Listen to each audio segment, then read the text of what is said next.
Okay, very good. So we're happy to have Eric Vanden Eijnden from the Courant Institute at NYU to tell us about generative modeling.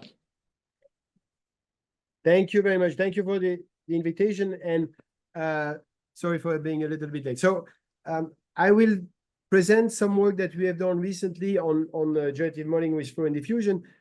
This work was actually started with Michael Albego, whom you are lucky to have at Harvard now. He's a Harvard fellow. And then it has been continued with many other collaborators that I was very fortunate to work with, including Nick Boffey, a postdoc at faculty at CMU, Yifan Chen, still a postdoc here, and then a couple of students and colleagues over there. Okay, so just to put things a little bit in terms of context, you are very well aware of the fact that there's been an enormous progress in recent years in terms of generative modeling and unsupervised learning. And the pictures that you see on the screen are just pictures that were generated by computers out of noise, essentially. I'll explain that. And these are pictures from Stable Diffusion and DALL-E, which are at this stage we use in big part the technology that I will discuss in this talk. And what is interesting from a mathematical standpoint is that the way this problem has been phrased is essentially as a problem of density estimation. So the way you should think about this is that you should think about the data, like the images in particular, in this specific example, as being samples from an unknown probability distribution. So if you think about an image, the way to think about this is really you would pixelize the image, and then on every pixel, there is a certain number of numbers that you need to give yourself to know what would be the RGB, etc., of that specific pixel. And when you have the collection of all of these numbers of all of the pixels, you can draw an image. So in some sense, every one of these images is a point in a very big dimensional space. And the modeling assumption that you make here is that you assume that images are not only points in a very large dimensional space, they're actually samples from an unknown probability distribution. And if you think about the problem this way, you can then try to estimate what this probability distribution is on the one hand, and then maybe more importantly for generation, you may want to draw new samples from this probability distribution that you have estimated. And if you manage to do that, then you would generate new images for whatever is this, the probability distribution of images. Okay, so there is one specific way to phrase this problem, which is more tailored to do calculation, actually, and which is to do this by flow and diffusion. So in that case, what you want to do is essentially you would like to find a stochastic differential equation or ordinary differential equation, if you wish. That's actually not so different at the end of the day in terms of principle, that has the following property, that if you solve this equation with an initial condition which is drawn from some simple Bayes distribution, think, for example, a Gaussian, and then you solve the equation, so you propagate this initial condition through this equation, you would like to tailor the drift and the diffusion coefficient in such a way that at time t = 1, what you get is a sample from the target. Okay, and the aim of the talk is a way to explain to you how this can be done in practice. But before I do that, just notice that if you were able to do this, this would be something which is ideal for generative modeling and for sampling, because what you do is it's simple by definition to draw a noise from a Gaussian, like for example, what you see here, the images that are completely noisy. We have good numerical tools to solve ODE or SDE, so you can evolve this sample. And if you do so, you would get the sample from the target. And what you see here is, in fact, this program realized on something that been trained on a data set, which is the flower data set, where you see how you can turn noise into images from flowers. Okay. Now, of course, there is a big, question here, which is that one needs, in order to realize this program in practice, one needs to find a pair of drift and volatility, the B and the sigma in the stochastic differential equation, that actually do the job. And not only we would want to have that, but we would want to have them that are amenable to estimation. And if we want to do that, using tool for machine learning, that means that what we would want to do is to find a variational formulation that is tractable, which is the expressible as an expectation over some data that we have access to, so that then if, we could do this minimization in practice, okay? I know that for this audience, probably this is not necessary to do that, but if you have such a tractable, variational formulation, what would mean is that then we could use the capabilities of, machine learning, so a deep neural network, to represent these functions that you want to learn, the B and the sigma. You use this variational formulation, you view it as an objective or a loss for the parameter in the neural network. You estimate the loss empirically over the training data, and then you optimize by stochastic gradient descent. And I'm not going to discuss in great detail how to do this. What I will focus on in this talk is to show you how we can actually find these variational principles that are tractable and explain to you why they are tractable, and then work a little bit in suspension of disbelief, which is then use the apparatus of machine learning to show you what comes out of it. Okay, so this program is realizable, at least heuristically we know that it is, because there was a big advance in recent years, which is this score-based diffusion model that actually gave us one way to do that. And let me briefly discuss this. So this paper go back to Song and Ehrman, but it also built on work by Sol Dickinson that came even before, and on work of Ivarinen and Vincent. And the basic idea is as follows. So suppose that you take your data points, say images, like in the picture here that is taken from the blog of Song, and you pass them to a stochastic differential equation, which will be such that it's invariant measure. So at long time, whatever you put in turns into a sample from a Gaussian. So the invariant measure is Gaussian. So for example, you could think about passing your samples through an Austrian-Hilbert process, because the Austrian-Hilbert process has the property that it converges exponentially fast towards its invariant measure, which is a Gaussian. So if you do that, by passing the data through this stochastic differential equation, you get noisy data. So what happened is that in a certain sense, you could think about, as you can see on the picture, you're fading out the signal that was in the image, and then you're replacing it by noise. Now, there are general results from stochastic process theory that says that you can time reverse a diffusion of this sort, meaning you can write down a diffusion process that read this Markov process, in reverse time. And if you want to do that, this is the equation that is written below the picture. What you need to estimate is what people in the field call the score function, because it's related to the Fisher score, which is essentially the gradient of the log of the distribution of the process. Okay, so if you have access to this, you can time reverse the diffusion, which means that now you can take a noise and run it backward in time to get back your image. And the major advance that was done by Song and all of these people was actually to realize that by building such a connection in measure space, you can actually reduce the problem to the estimation of the score, and the estimation of the score is itself a problem that can be done on regression. It's a quadratic regression problem over the data. And that's what has led to all of these advances. I mean, it's been really an explosion in this field, because the original paper were in the early, 2020, 2021. And now we are 5 years later, and we have all of these, methods that can generate images to a point that, in fact, we can no longer distinguish if they are real images or not. That's a problem I will discuss later. Okay, so what I'm going to now explain is how to put this program here in practice, but by putting in the framework, which is slightly different, a little bit more general, and it is what we have proposed. And I'm going to just discuss that first and then maybe connect it back to the diffusion, because in some sense it's simpler to discuss it this way.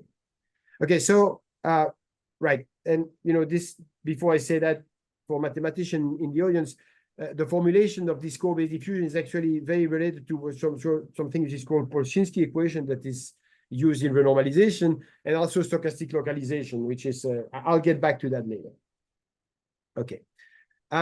Okay, so now let me explain a slightly different way to do this, which is what we have introduced with Michael Albego, and then following up with other people, and in fact was proposed at the same time by Qiang Liu and Yaron Lipman and Ricky Chen and collaborators. So these are all papers that appear in the same time in iClear. It's iClear 2023, I think.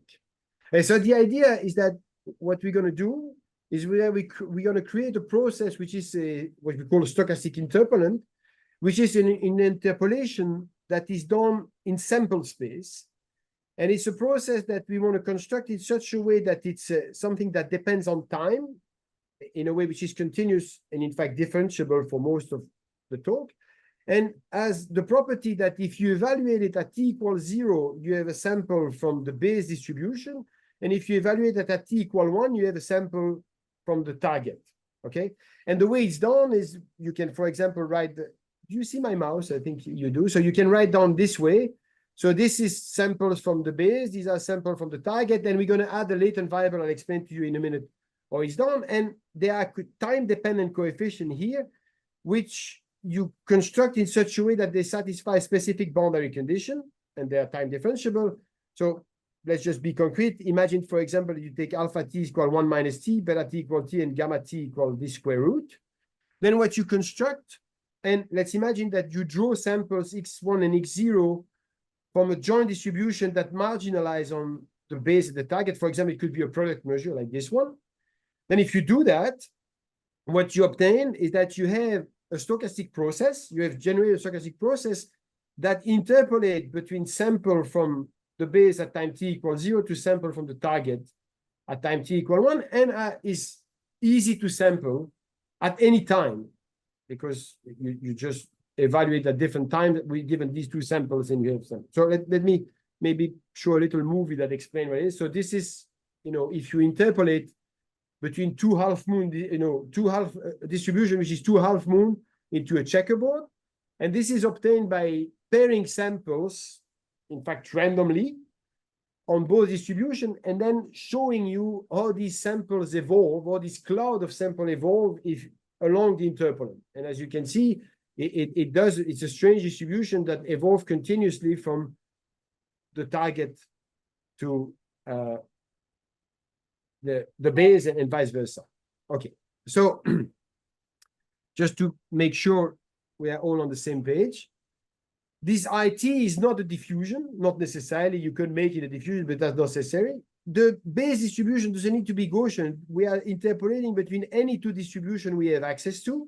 And in particular, we could have something which is coupled at both ends. Okay, so for example, below you see what happens if you interpolate between a flower and another flower, both from the same data set.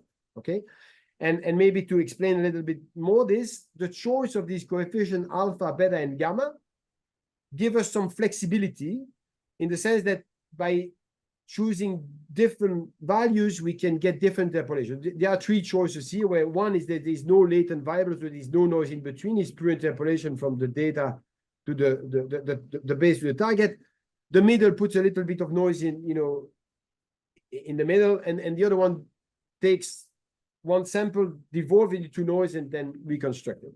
Okay, so why is this useful? It's useful because there's you can prove a theorem. I'm going to give you the proof. It's actually fairly elementary, that says that the law of this interpolant is the same as the law of the solution of an ODE, with a drift that is given by a conditional expectation, and it's simply the conditional expectation at the interpolant being equal to x of the time derivative of this interpolant, which, if you use the L2 formulation of what is a conditional expectation, can be written as a minimizer of loss. which is written here. So let me go through this maybe in steps, but first to explain what's going on here. The proof of this statement is actually very simple, namely that if mu t is the distribution of this interpolant and you take a test function, then by definition, the expectation against mu t is the expectation over the interpolant. Take the time derivative of this expression, use chain rule, use the definition of the conditional expectation, and you can rewrite this. What you obtain is the weak formulation of the transport equation for mu, whose characteristics is precisely the flow that is written here. That's the proof. Now, if you do this, what you obtain, is not a generative model, in the sense that to get sample of the interpolant, you need to have sample at both ends.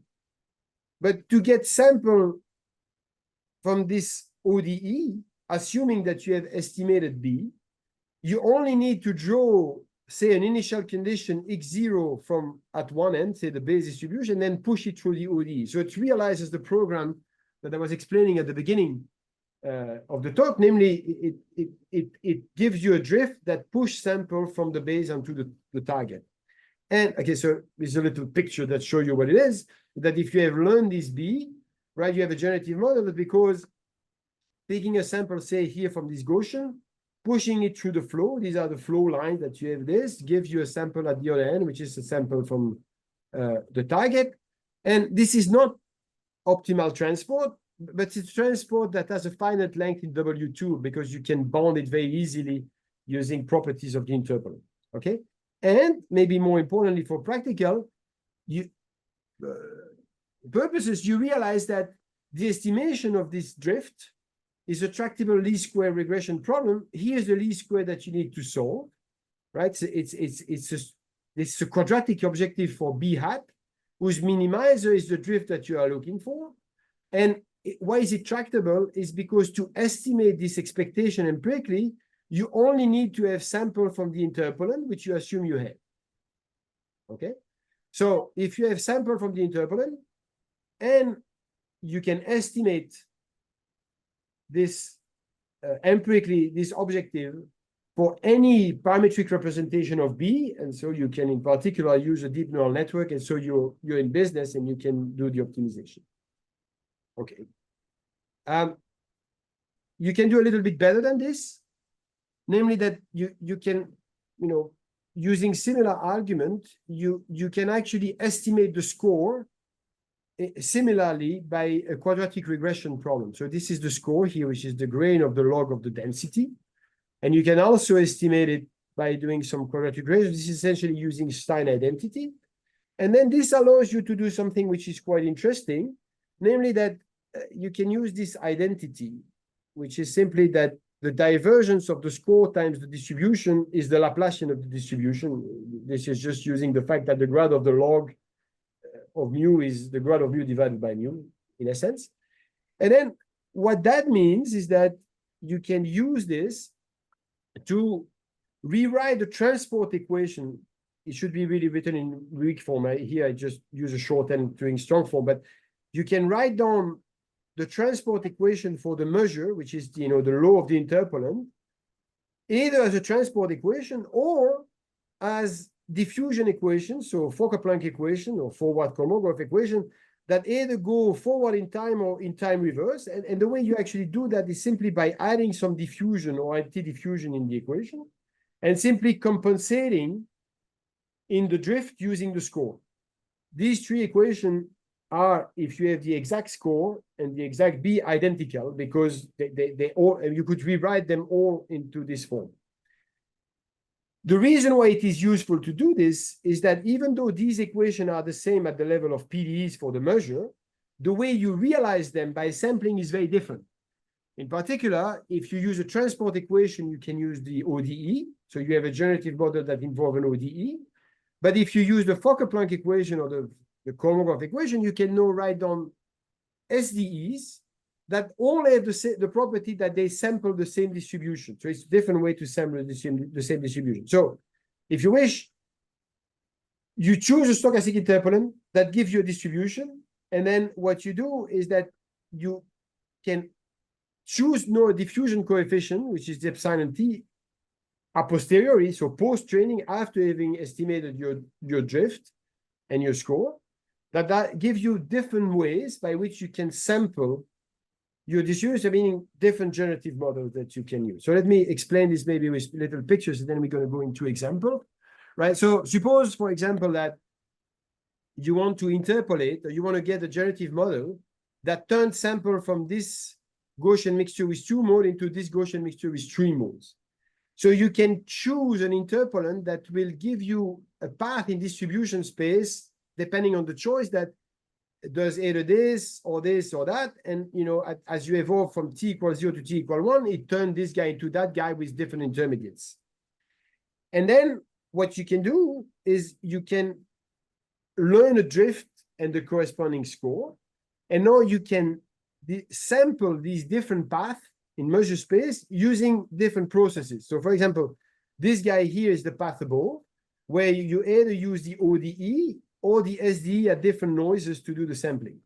Okay, so you have an amount of flexibility into the design of the interpolation in measure space that you have, and the way you sample this using your generative, the learned generative model. And in a minute, I will explain why it's useful to do this. Here's another little example, which is, okay, so if you learn that on the, you know, this Flora data set, if you sample it with the ODE, what you get is that this specific noise gives you this floor, and it always gives that.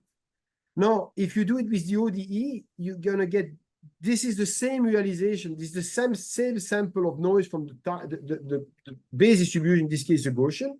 And then if you push them to the SDE using different realization of the noise, you will get different flowers. And if you do that with higher noise, you get more diversity in the flower that you get. And if you, you know, you sample completely also over the initial condition, you get, in principle, samples that are of all the distribution of flowers. Okay. And the remarkable fact that I will not discuss so much for the interest of time, but that's probably been discussed by Stefan Mala in his talk, he has nice explanation for this, is that when you do this in practice with neural networks, you do more than generating the data. For example, this generative image is not in the training data set. These are the closest image in the training data set of that one. Okay. You can scale this calculation up. And in fact, the framework that I have described here, which is, as I said, the same as flow matching or rectified flow, is now at the core of pretty much all generative models that are being used out there, like Stable Diffusion, the movie Gen, etc., are all using this technology rather than the old diffusion flow. And these are results here that were obtained.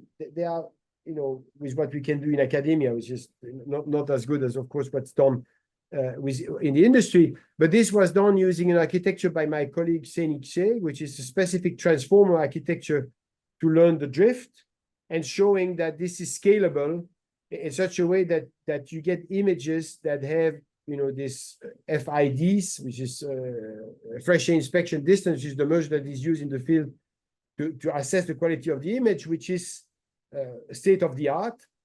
And the image that you see here are fake. I mean, they're just generated out of noise. Okay, let me explain a little bit other application here, and maybe why it's useful to think about the problem in this way, the way I formulated it, rather than having a diffusion that always turn images into noise, but that you know that there's a certain amount of flexibility here that allow you to do or to phrase tasks fairly naturally. So here's one task where it's clear that you want to have a base distribution which is not noise, and you want to have that the base and the target are coupled with one another, that they are not uncoupled. So the task here is denoising. You give yourself a clean image, and then you give in the training set, you have the same image that is noise, meaning that there is noise added to it and it's on lower resolution, like for example, this bird. Okay. And the task is simply to find a generative model that will take as input a noisy image and give you a clean version. So in this case, you can apply the formalism that I explained, and clearly the base distribution should be these images. The target distribution should be the clean images, and they should be paired in the sense that you should not reshuffle these images. You know that this in the training set, you know which noisy image corresponds to which clean image. You do that for the training, and what you see here are actually results where it's not on the training set, it's on the testing set, where after training, this is the image that is being given, this is what the generative model produces, and this is what was the true image in the, in the data set that was unknown at the level of generation. Same thing for the truck. Here's a similar problem where, again, I'm not going to explain long because it's the same idea, but it's a slightly different setup. It's an impending problem. You're giving images that they've been masked with masks that can be at random location, but you know their position when you want to do the generation. And so what you do is that you train a neural network using the formula that I explained to actually in-paint these images, and again done by doing a coupling, the way I explained, learning the drift. And this is what happened in this case. As you can see, it's actually generating images that are that are reasonable in terms of resolution. It's again a case where you see the advantage of having this flexibility into choosing for the base something which is not noise. You know what is the signal outside of the mask. That's what I mean. Okay. Okay. So let me, briefly explain. So far, I've explained that there is a lot of flexibility in the framework. Let me maybe explain a little bit why this flexibility is useful. Okay. So the term that is written here is just a variant of what we have seen already, so I don't need to go over it maybe too. It's just simply that there is a way to generate this in which you eliminate the base distribution altogether. Namely, what you want to do is you want to start from a point mass, x0 is equal to 0, and generate sample from a target. So there's a way to do this. And it's, using a specific type of interpolant and a specific drift there, and all the formulas are written on this one. This is something that was done over here. And so what you end up having with this is a generative model that go from a point mass into whichever target you want from, and to train it, you need sample from the target in this case. Okay. So why is it useful to do this is that similarly to what I've told you before, instead of using, this diffusion, you can post-training change the diffusion coefficient in your process. Okay. And here are the formula that are written there. So, you get a family, if you wish, of generative models that all have the property that they generate from a point mass sample from the target that you have used for the training. Okay, and you can adjust this diffusion coefficient post-training. So the next question that you might ask is that, well, is there a way to do that optimally? And this is the place where, again, this flexibility is useful, namely that you can phrase the problem in the following way. In practice, you will have estimated your drift up to some error that is due to the fact that your training data set was incomplete, your neural network is not expressive enough, the stochastic gradient descent that you have done has not reached, global minimum, and so on and so forth. So what you could ask is that, okay, you know that there's an exact process, and you know that there's an estimated process. You can write down the path KL, the divergence between the path measure of these two processes. And then you could say, well, if I think about it this way, it would be natural to adjust the diffusion coefficient in such a way that it will minimize the path KL between these two processes. In other words, that would mean choosing the diffusion coefficient that minimizes the impact of the estimation error on the generation error.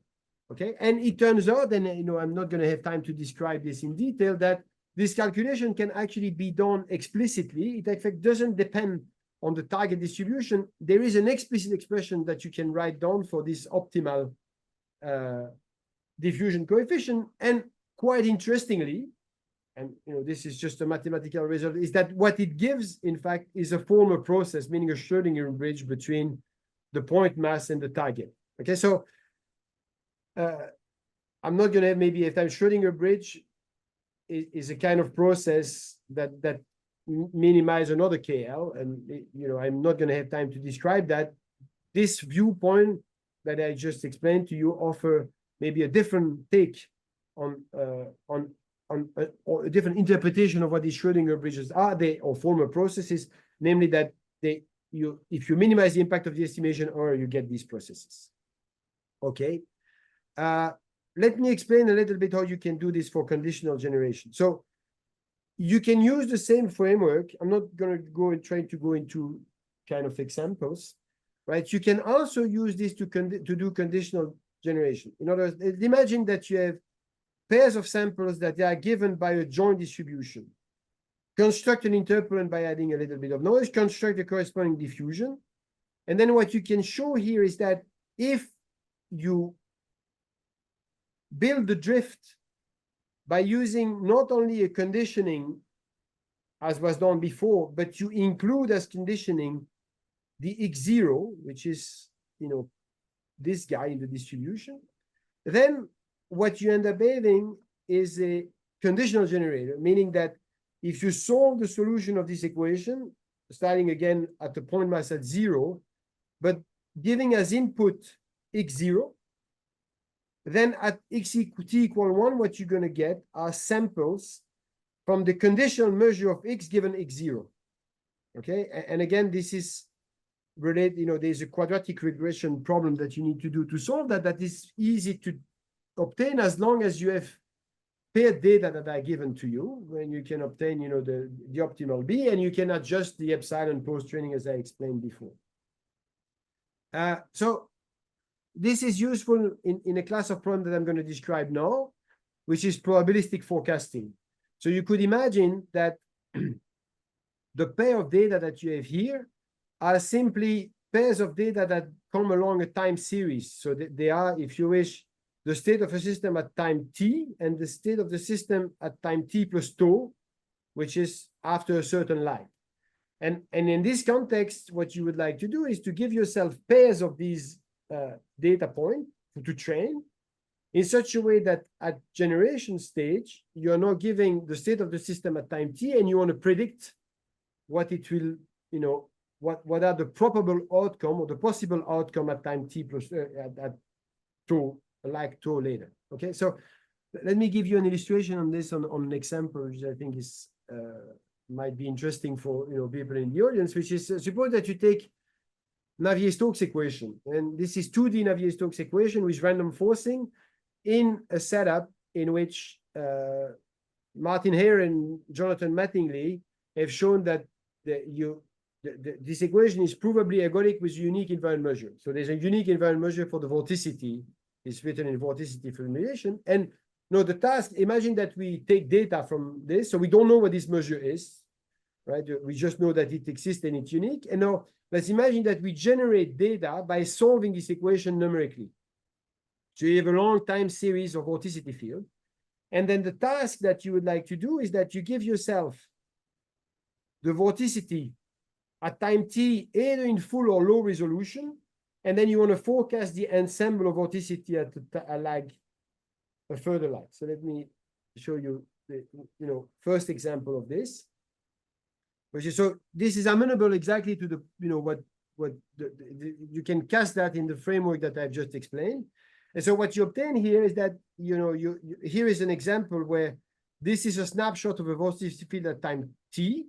And these are 3 snapshots of the vorticity field generated by the generative model, and that are supposed to be samples on the invariant measure of the Navier-Stokes equation, conditional on the information given by this. Okay, and so there's a couple of remarks that I want to explain here. The first is that once you start working with PDEs, and I'll explain that a little bit later, because you have a model, you have possibility of validation. which for image is much more complicated. So for example, in this case, we know that that's result from turbulence that tell you that what we should be looking at is the entropy spectrum of the vorticity field. So it's essentially how much entropy, which is the equivalent of the for the vorticity of the energy for the velocity, is how much there is entropy per scale, and there's a specific spectrum. And so one of the things that you can check is that your generative model is consistent. So what it generates is in fact fields that not only look like they are good, but in fact have the right entropy spectrum, and we can generate that. And then there is another aspect here which is important maybe to stress, is that in example like this, where you have a stochastic dynamics, meaning that the outcome is random, right, which is the case for this turbulent problem, having a probabilistic forecast is key, because if you were to do regression on the conditional mean, of course you can do that too. This is the conditional mean of the forecast that you have after a certain time. This is 80% correlation. That's why it's right. What you end up having is that, well, you can actually predict it, because the conditional mean is if you do the mean of these samples, you get this conditional mean. It reproduces the conditional mean of the true forecast, but as you can see, it has lost an enormous amount of information, because when you do conditional mean, you average over spatial features. So doing regression on the conditional mean is something that might be useful in certain cases, but if you want to do forecast, you really should do probabilistic forecasting and actually tell you what the actual field will be.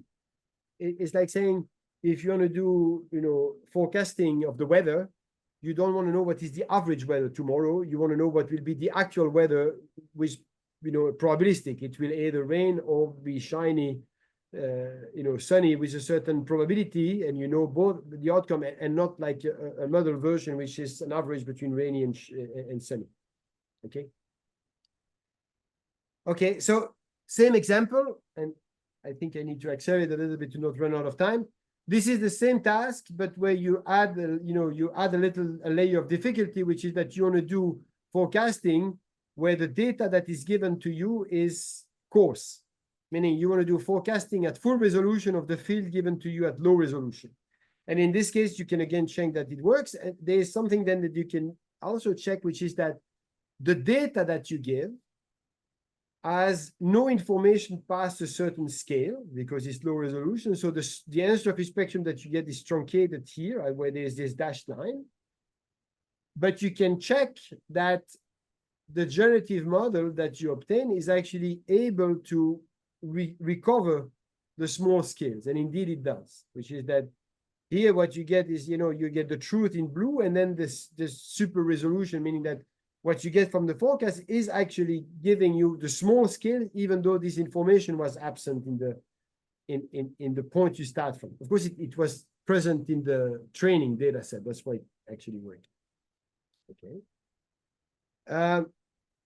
Another example from data, I like this one because it's kind of, there's an aspect which is a little bit magical about it, is you can try to do that, to do video generation, where you don't do it. So there are recent software like Sora by OpenAI that view videos as essentially like a big image where you have one more dimension and generate the video as a block. There's another way you could think about this, which is that you could generate video by a rollout, where what you have is that you have a generative model that predicts the next frame in the movie, and then you use your prediction to predict the next frames. You do rollouts, so you do forecast from the forecast. Okay, and this is what's done here, where you get, for example, you have this movie here.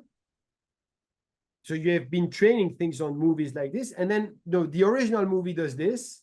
And then the generated movie that you get by rollout give you something is different from the previous. So you see that in the original movie, there was this purple block that appeared, right? And the other purple block on the other side. In the generated movie, these blocks do not appear, but there is a red block that appears instead. Okay, same story here. And, this is probabilistic generation. So if you do roll out multiple times, you get different movies. So this is the original movie. And then these are generated movie by rollout, and these generating movie the beginning is the same, and then you just see what happened, and you will see that each time you get a different movie that is being generated, because it's a probabilistic forecast, all of which is a reasonable continuation of the first few frames of the original one, where there's always blocks that appear that were not present in the part that's common, but they appear and they do things in different way. Okay, this is done in latent space. There's a lot of background work which is into how to encode these movies, in a representation that makes them easy to do the generation. But if you put this difficulty aside, I want you to notice that there is something quite remarkable in these movies, which is that the blocks are doing something that is reasonable. They don't change color, they move in a reasonable way, and they keep their shape, and they start moving or stop moving when they collide another block. None of this was put in the framework. This is all learned from data, which is, I think, pretty remarkable that this is happening. This is just, saying that these neural networks are pretty remarkable into their expressivity, and also that at the end of the day, these motion happen in something which is fairly low dimensional. That's why you can learn them. Okay, let me end the talk maybe with a few applications from scientific computing. I think I have a couple of minutes left. Okay, so I want to discuss a little bit an idea. So I mentioned at the beginning that these methods are well suited not only for generation in case where you have learned on the data, but they are also could be useful to do sampling or Monte Carlo sampling. Okay, which I suppose I don't need to introduce to this audience. It's a generic method that is used in statistical mechanics, Bayesian inference, and certainty quantification. And the aim is always that you want to sample a target distribution that's typically known only up to a normalization function. The constant, for example, is the Gibbs distribution associated with an energy. And you also know that these methods are very versatile. They have been used all over field, across field, but they are typically plagued by slow conversion in the sense that, for example, when you do Metropolis Hastings, you need to propose new move that you accept or reject based on the Metropolis Hastings criterion. And typically, if your proposals are not good enough, you will reject often. And so that means that the Markov chain that you will generate will be provably ergodic with respect to the target distribution you want to sample, but with a spectral gap or a time correlation that will be very bad. Okay? So it's natural in this setup to use generative model to get better sample. The natural idea is to say, let's train a generative model that will give me or give us good samples as proposals. Because if you do that, you can, because it's a model here, you can unbias everything. Okay, and this idea has been exploited, already in many papers. But I want to make emphasize a feature of this problem that makes it different from the one that we have been discussing from data science. And I think this, maybe for this audience, maybe it's one of the main messages that I wanted to eventually convey here. It is that when you do this application here, these are problems where you have model, but no data initially. When you do Monte Carlo sampling, the whole point actually is to generate data. This is very different in nature from the typical problem that you have in supervised or unsupervised learning, where you have data but no model. Okay, so this adds a layer of difficulty, because when you do your training, you need to do a training by generating the data on the fly, since you have no data at the beginning.